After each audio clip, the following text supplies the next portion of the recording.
Dragon 22. This is the Bellowing Forest Drake. Now, this guy was kind of interesting right away. I started to base the anatomy of this particular character off of like a frog.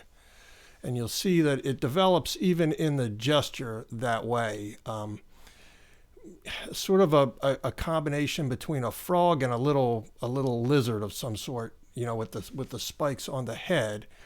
But I definitely had something in mind for how he was standing here with this big sort of belly, which of course, if you're a bellowing forest drake, you need this big air sac to bellow, to warn your enemies and to attract a mate and all of these kind of things. So right away, I just thought that anatomy was a little different. You know, it definitely got away from the longer, more snake-like neck. It gives him, you know, kind of to me, it looked like a frog. And I based it on that anatomy, on that big, you know, expanding chest cavity that they have. But the arms have some human attributes. Again, I've referred to that before, but I think I tend to embellish the musculature that way because it gives it a sense of familiarity with, you know, the human anatomy that we sort of kind of take for granted. It's built into our memory as far as what some of that looks like. And then again, you know, I start to think about what defenses might this guy have. If he's a jumper, he might hit you with his head so that, you know, he might ram into you. So we have a big spike there.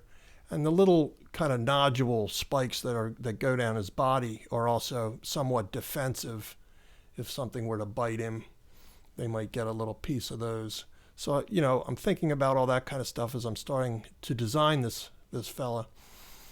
And I also, I do pick up on the frog influence even a little more in the way I design the hand on this guy, because I go with kind of those sucker cup fingertips that frogs have, as opposed to, you know, a talon like finger with a big you know, nail on it or something like that, which is more quintessential dragon.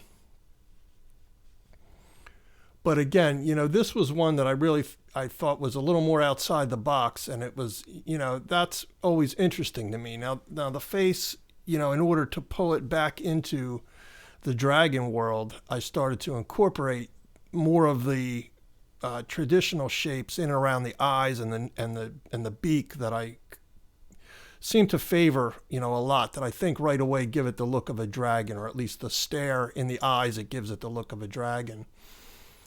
So this was really a fun one for me. You know, it speaks a lot to what I'd like to do with this series going forward, and really exploring the different possibilities in these animals.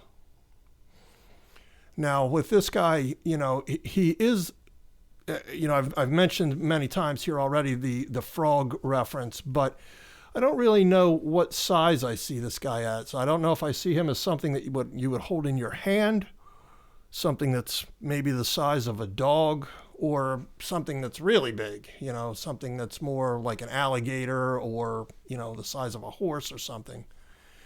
You know, you can almost ride one of these things if they were willing.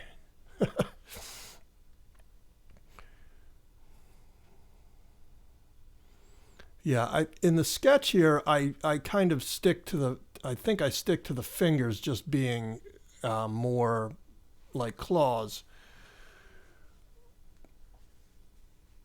But this is one that I do develop into a painting, and I believe I went that way with the design a little bit more once I got to the digital comp on this guy.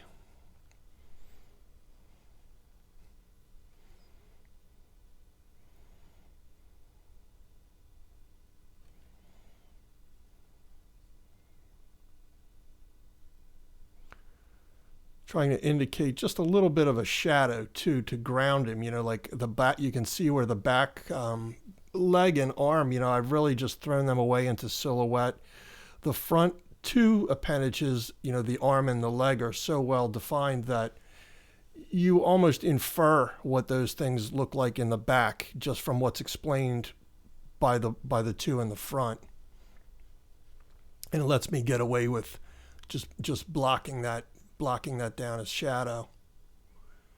And there we go, the bellowing forest drake.